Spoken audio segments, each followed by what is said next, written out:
Hello and welcome to the Daily Meal for Friday, the 3rd of October 2025. In today's Meal News, we shall start off with this. The FAB, FAB Fan Advisory Board. So Millwall Football Club have announced the Fan Advisory Board.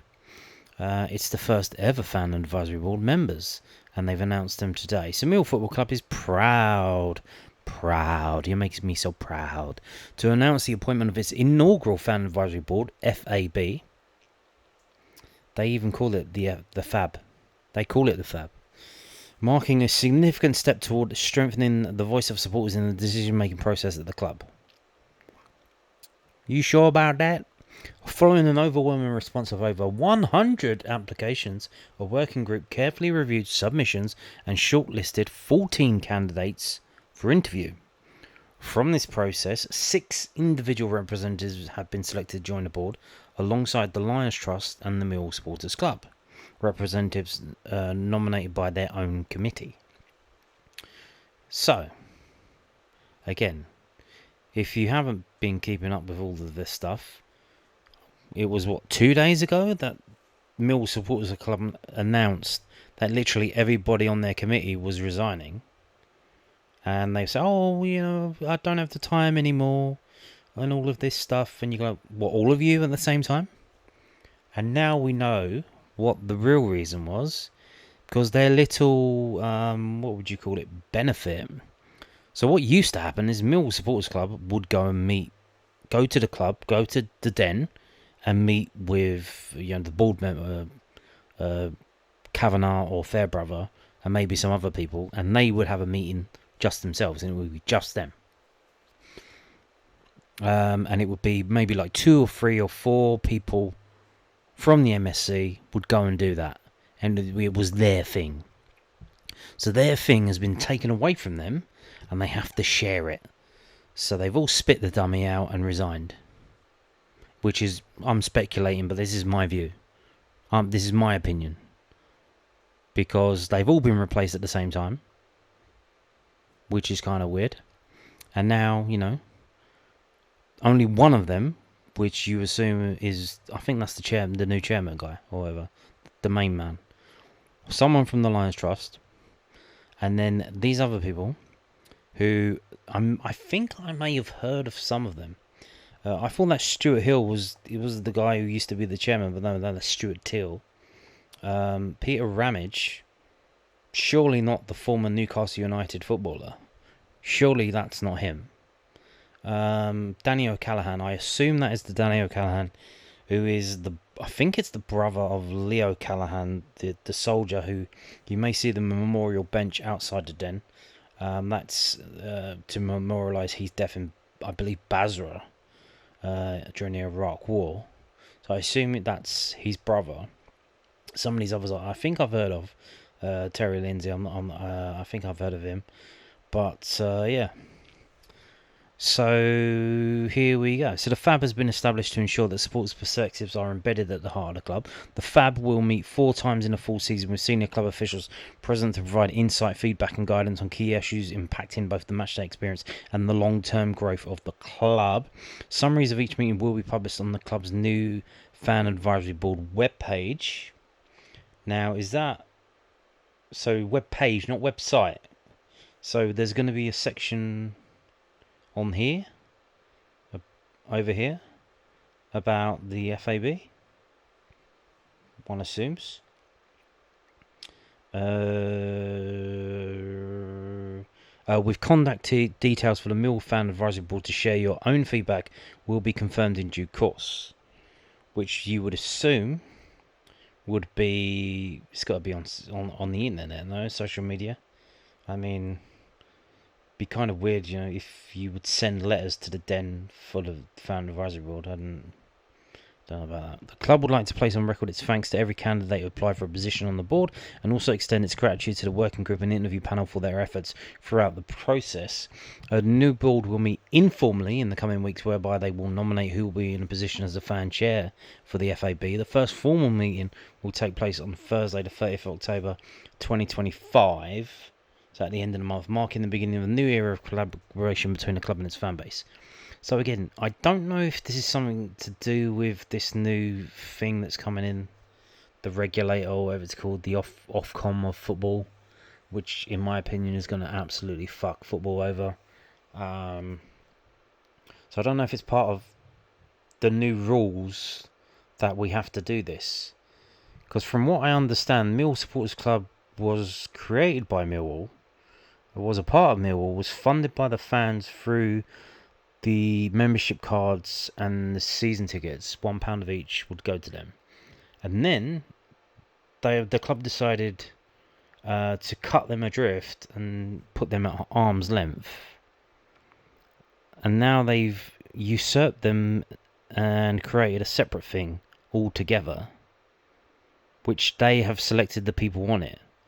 So these people here, they've been selected by Millwall to advise Millwall. Will they speak truth to power? Right on, brother. Sure. Do you think? Or do you think because they feel privileged, because they know and we know that what we've got here? 1, 2, 3, 4, 5, 6, 7. So 7 people were selected from 14 candidates who were interviewed from over 100 applications. Do you think they're going to say what needs to be said? Or do you think they're going to say, oh, I got selected. I'm one of the lucky chosen ones. I'm going to, keep my head down and say what needs to say what I need to say to get along. I don't know. But this is all very weird. It's all very weird. I don't know what's going on. But so we do have the new MSC. I assume they all seem to do something, because we have this. So this is from their Instagram, which is called The Millwall Fans.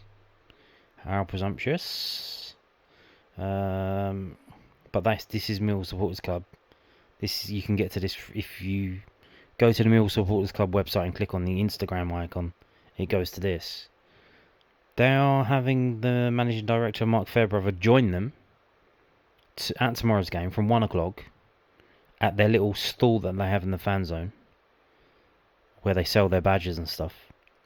But it says it's only open to MSC members, which is a separate thing now, so you have to pay separately.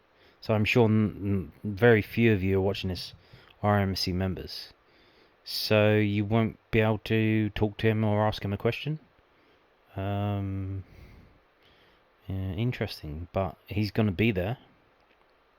So there you go. There you go. Now, what are we doing? Oh yeah, this international call-ups for the October international break, which starts after the West Brom game. And then we got no game on Saturday the 11th, and we come back off the international break, much like before, where we came back with a game away at Charlton. We're coming back with a game away at QPR. That's going to be the first game after the international break. So we have 4 Millwall players have been called up by their nations for action over the October international break. Max Crocombe, Mihailo Ivanovic, Elias Mansour and Will Smallbone will represent their countries. The New Zealand goalkeeper will be between the sticks for friendly matches away in Poland and Norway, whilst Ivanovic will play for Serbia's under-21s in a friendly fixture away in Romania. Mansour will look to earn more caps for Afghanistan as they take on Pakistan in an Asian Cup final round qualifying double header. Cool, so a competitive game. Because the first, Crocombe's game and Mihailo Ivanovic's game, they're friendlies. So these ones are competitive. Mansour's games are competitive. And Smallbone, with the Republic of Ireland playing Portugal away and Armenia at home in the 2026 FIFA World Cup qualifiers. So there you go. And these are the games coming up. A nice little graphic. Good to see. They didn't show it for the last round, but they brought it back. I like this. So we have, what we've got? We've got 2 games on Thursday the 9th. We've got 2 games on Saturday the 11th. And then we have 3 games on Tuesday the 14th. This is wrong here. This is Tuesday, not Thursday the 14th of October. So there you go. And of course, the Daily Millwall will keep you updated with all of these results. And I will tell you where you can watch these games if they are available. The New Zealand games will both be on FIFA Plus, and I will tell you about that probably on next Wednesday. The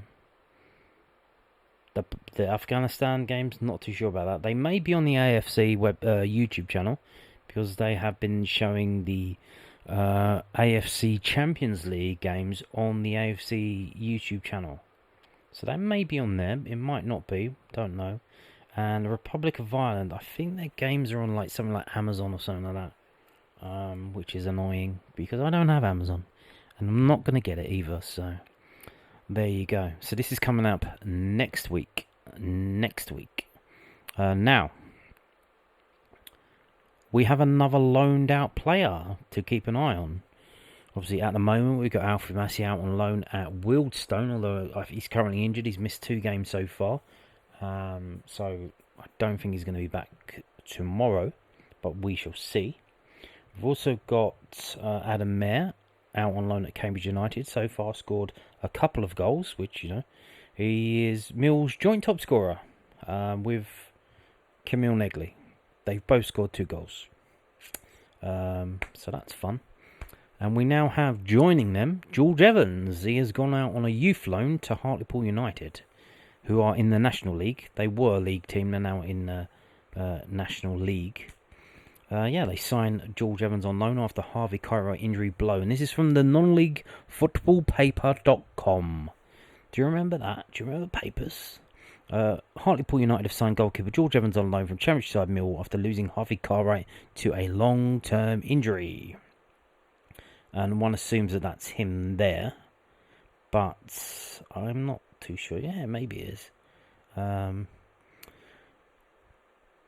Hartlepool United have signed goalkeeper George Evans on loan from Championship side Millwall after losing Harvey Cartwright to a long-term injury.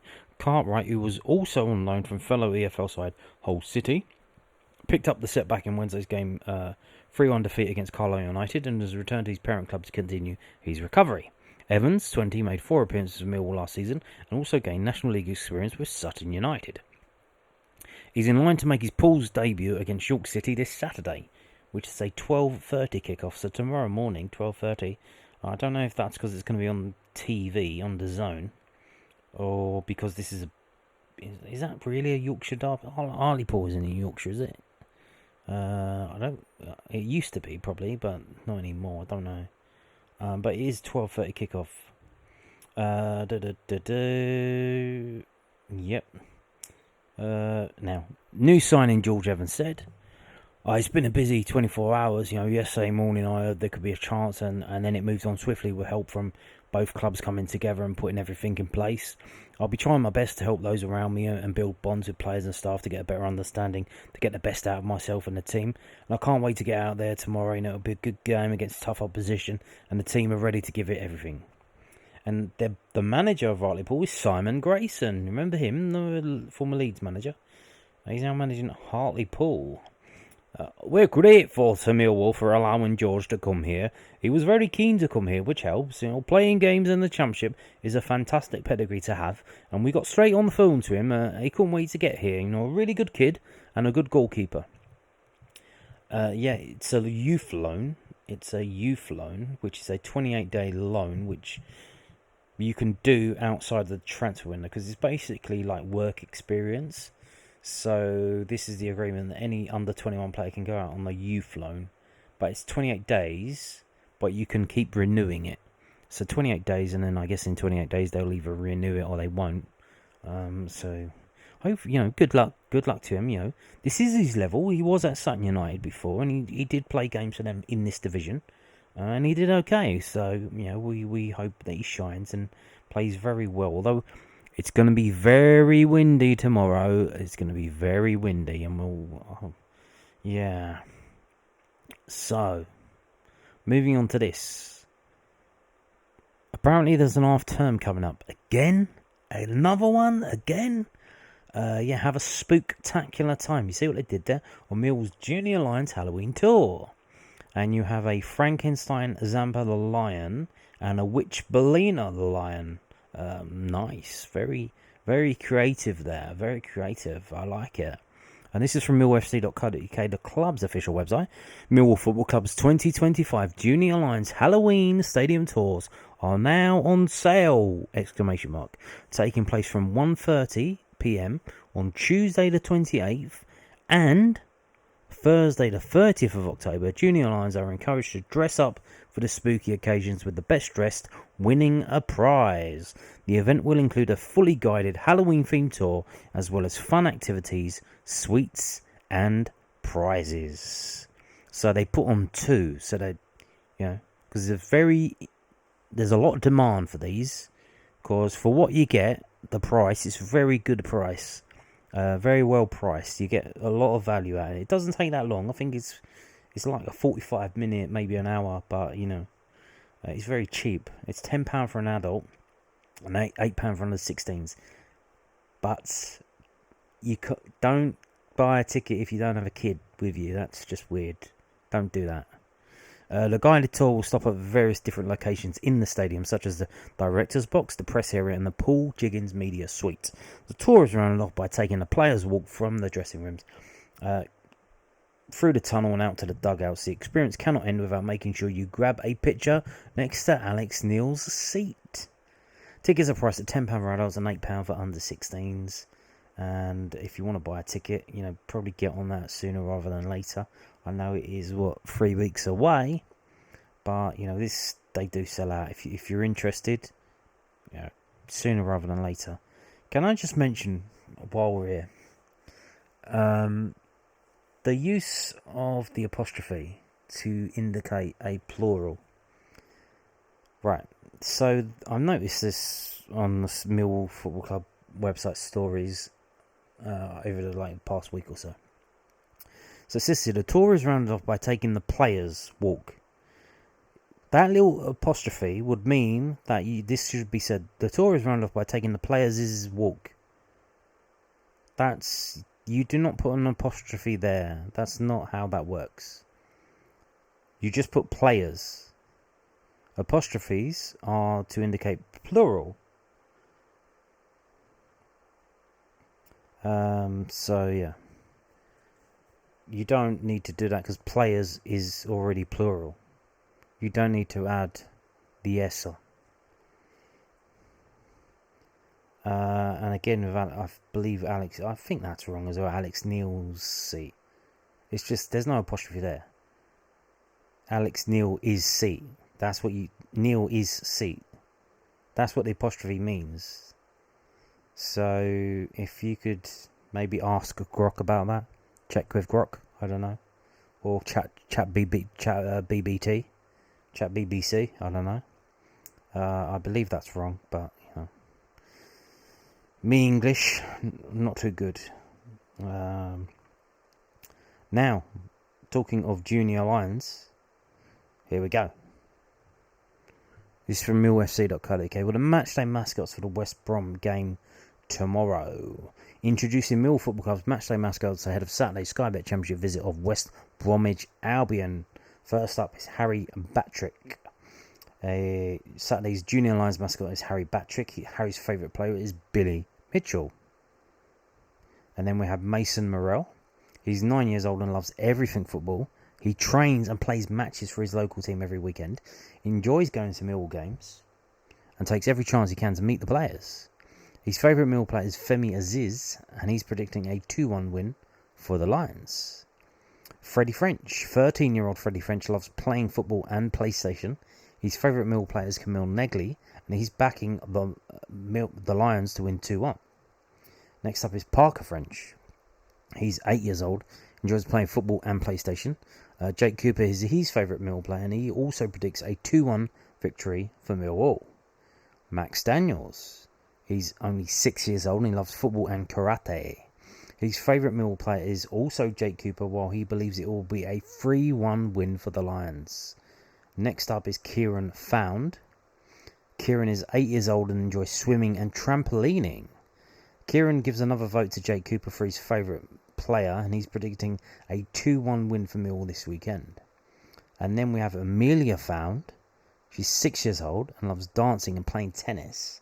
Her favourite Millwall player is Femi Aziz, while she's predicting a 1-0 win for the Lions. We hope you all have a fantastic day. They're all very positive. They're all very, very keen on the Millwall win tomorrow. So let's see if the players can respond. This is the match preview from the official club website, millsc.co.uk. 3 p.m. kickoff, by the way. The final stop before the second international break of the 25-26 season represents a chance for Alex Neil's side to bounce back on home turf following Wednesday night's defeat by Coventry City. Femi Aziz and Luke Cundle made returns to the squad in midweek and could play a part once more, whilst the rested Massimo Luongo and Josh Coburn, who took a knock during last Saturday's draw at Swansea City, could feature. Dan Kelly, Casper Denor, Lucas Jensen, Danny McNamara and Alfie Doughty remain absent. So what's that? Just the 5 injured players now. The 50th meeting between Millwall and West Brom is close to a sellout. However, if you cannot make it to SC16, then full match commentary will be available on Millwall TV with international match passes on sale for the price of £10 English. Now, talking of the 50th meeting, right. So this is from 11v11.com. It's the historical record of games between Millwall and West Brom. I've pressed the button so it's sorted out that way. So if we go down to the most recent game, which is this one, 15th February 2025, a 1-1 draw. But if we go backwards in time, and you can see there's a defeat there in February 2020. That was before all of the funny business that happened. Oh, what a time to be alive that was. And then there's another defeat here in 1987, April 1987. So that would have been not the season we went up, the season before that. And then there's another defeat here in 1946, a defeat in 1938, a bad defeat, 5-1 defeat. Could it be 5-1 tomorrow? Probably not. If it's going to be 5, it will be 5-0. We did have a 4-0, why not a 5-0? And then the first ever game at the Den between Millwall and West Brom was a 1-0 defeat in the FA Cup in January 1924. There's only been 5 defeats at home against West Brom in what looks to be about 25 matches. 5 defeats in 25 matches. So this is a game that we win. Or we don't lose. But there are quite a few wins here. There's a 4-1 win in 1990. More recently, though, however, it has been draw. So the last 2 home games, 2024, March 2024, February 2025, a 1-1 draw. If we go to the away games, a 0-0 draw, a 0-0 draw, guess what? A 0-0 draw, a 1-1 draw. So these are the last 4 away games, the last 2 home games. So there's been 6 draws in a row. 6 draws in a row. That's pretty incredible. I mean, that's kind of mad. But, so you can see, if you go down as well, most of the games are very tight games. You know, 2 goals scored by either team. Maybe the odd clean sheet here or there. Not many clean sheets.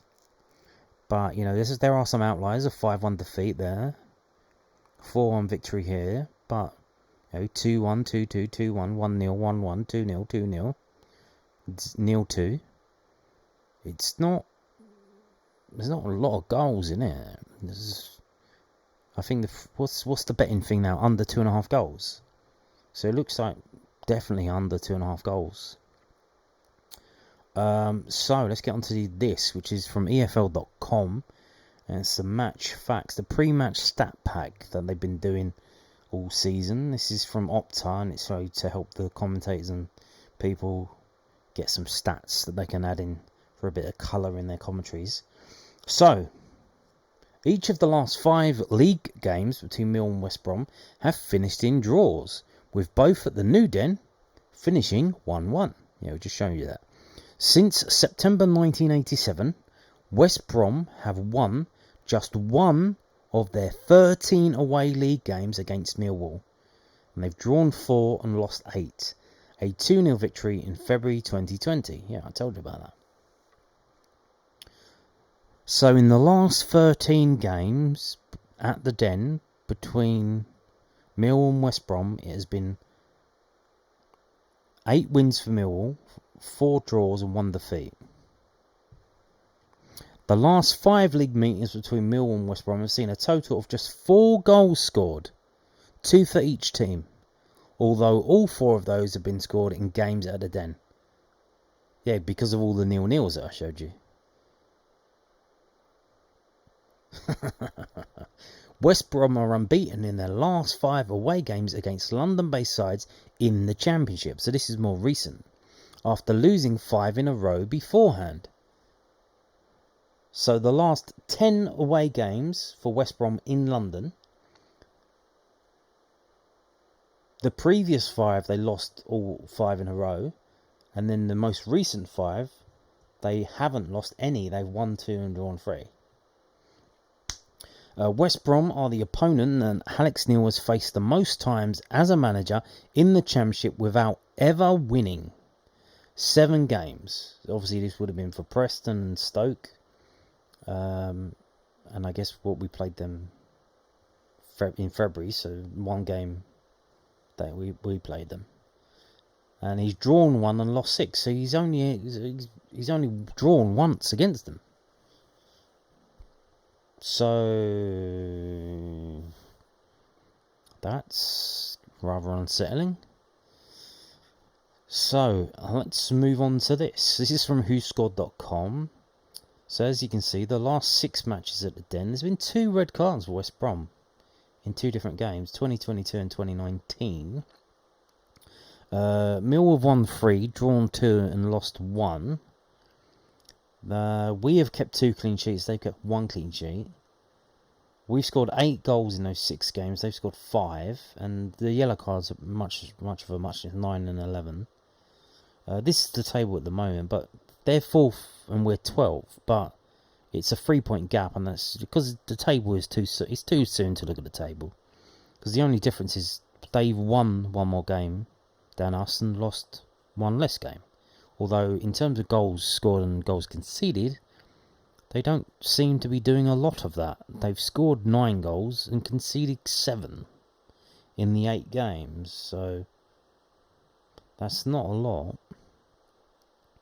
If we go down, and you can see here, so these are Millwall's home games, the last 5 home games, and these are West Brom's last 4 away games. And as you can see, West Brom, they kept 2 clean sheets in away games against Stoke and against Norwich. They conceded 2 at Wrexham, conceded 2 at Middlesbrough. They've scored in all of their away games. They haven't failed to score in an away game. They scored 3 at Wrexham and then 1 in each of the other games. So the likelihood of us keeping a clean sheet tomorrow, especially if Bender's in goal, probably we're not going to do that. We're going to concede at least 1 goal. Straight off the bat, minimum 1 goal. So then you think, can we score 1 goal? Because we're struggling to score. Could we score 2? Probably not. So you're probably looking at either a 1-1 draw or a 1-0 defeat. And as you can see here, when Millwall have scored at home, we've won the game. We failed to score against Middlesbrough, losing 3-0. We failed to score against Wrexham, losing 2-0. And we failed to score against Coventry, losing 4-0. So, if you score, you got a chance. If you don't score, we lose the game. So you could imagine, if we scored the first goal, the players are going to be, we might have a chance in this game. Whereas if we concede the first goal, their probably heads are going to drop and they're going to think, fucking hell, how are we going to score? Because, we never score. So, yeah, that's going to be fun. Another thing. So, today, if you're not local, but if you are. The entirety of the island of Great Britain has been covered in rain all day. It's been raining all day. It's raining hard now outside the room that I'm in now, and it's going to stop raining in London about 4 or 5 a.m. And it will be sunny tomorrow, but it's not going to rain. But the wind, there's one of these storms coming in that they name now, and they've named it Amy. Hello, Storm Amy. Hiya, I'm Storm Amy. I'm going to blow you away. Yeah, weird. Yeah, Storm Amy's coming in. It's going to be 25 mile an hour winds, gusting up to 43 miles an hour. So I don't think you need to worry about the right back bombing on and putting crosses in for, Ivanovic to miss, because the wind is going to be atrocious. So I'm not sure how the aerial duels will be. But probably not. We might have to play it on the floor and try and score that way. Or just shoot from distance and hope the wind blows it in. Maybe that's the plan, we shoot and the ball's going off for like a throw-in or a corner, and the wind blows it towards the goal. Maybe that might help us out. I don't know, Divine Providence can help us score. Storm Amy. Thank you, Storm Amy. So, match facts. Millwall have drawn their last 5 matches against West Brom in all competitions. Millwall have seen under 2.5 goals scored in 8 of their last 9 matches against West Brom and Albion in all competitions. Yeah, under 2.5 goals. There have been under 2.5 goals scored in 5 of West Brom's last 6 championship games. So, yeah, historically, this fixture has been under 2.5 goals, and West Brom's recent form is under 2.5 goals. So, you would expect there's going to be under 2.5 goals. But which way was that going to go? So let's get into the prediction from whoscored.com. What do they think is going to happen? Where are we at? Here we go. Millwall had no answer to Coventry's attacking threat on Wednesday night as the Lions were hammered 4-0 on home soil by the Hadji Wright-inspired Sky Blues. Alex Neil's side have struggled on home soil this season, losing 3 of their first 4 league fixtures at Den.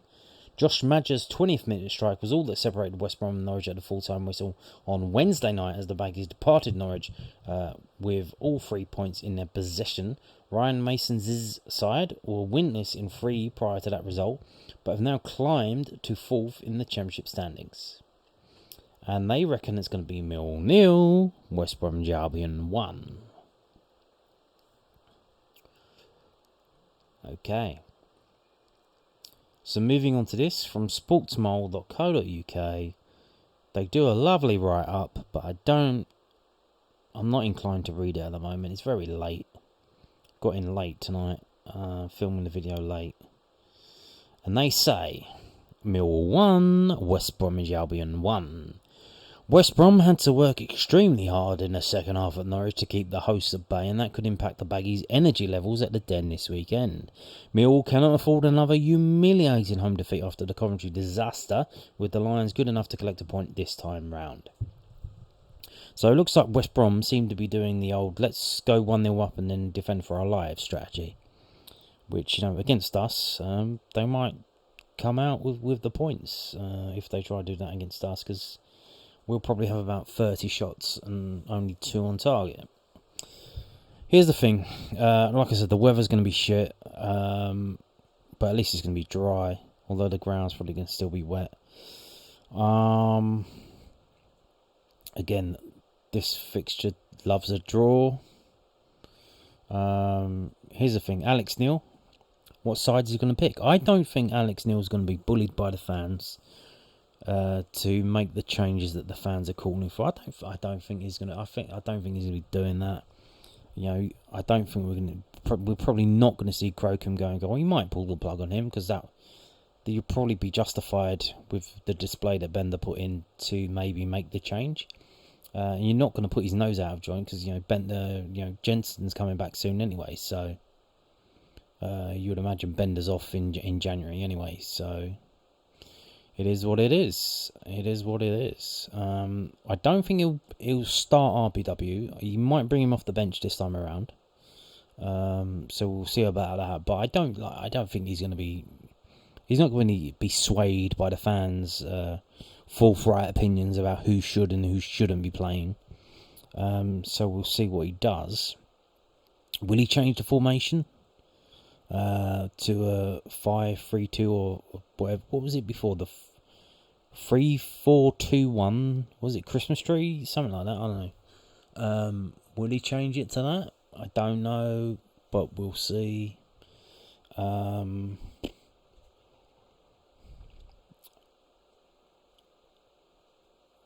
As seen here, I'm literally I can imagine both of these scenarios happening, in that it could be 1-1 or 1-0 to West Brom.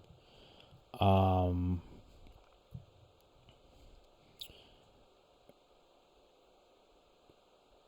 probably going to say I think it's going to be 1-1. I think it's going to be 1-1. Yeah, I'm going to say 1-1.